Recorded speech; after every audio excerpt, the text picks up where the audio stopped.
Mwe chachiliwo wa blood kakati olunaku olwaleero nfunye chance nengenda ko mukomere ruzira okulaba ku Alien Skin kibanda waffe wa Fangon Forest sigenze zeka ngenze ne Flora Show ngenze ne Eyewitness ngenze ne producer waffe ku show je tukola ku Galaxy TV je bayite ya Rewind Bob Balam ne tugena ne Victor Yo tubaddeyo ne Crystal Panda bwetu tugenzeyo okulaba ku Alien Skin. Alien Skin tumusanze ali mu mbeera nnungi ali mu vibe taina tabu yonna era obubaka bwabaweereza bwa kubagumya mwebo namba Fangon Soldiers abagalanya abagalira ddala era abagambye nti ajja anytime from now ajja mungere ddala okwongera okulaga amaanyi ago ne support in fact ku kimu ku byatugabya arugaye nti fa abali eno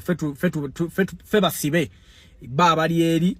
be bali mu nsi yakabye nnyo ndi kuba kati mwabali eno temumanyi kiri naye ate ye ebiri eno byonna abimanyi. Alien Skin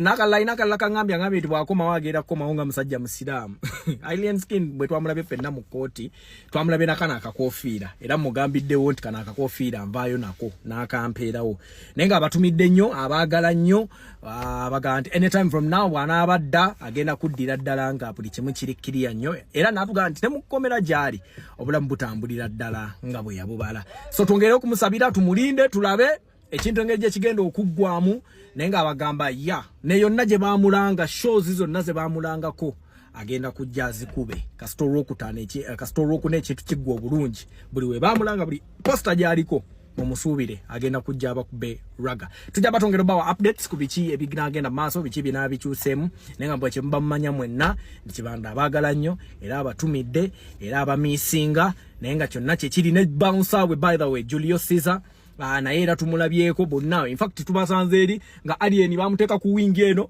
yafuga ne Julio nayo ku wing eri naye yatandise okufuga so tubamuna kwera likilla but anytime from now buli kimu kigenda beera shata nyo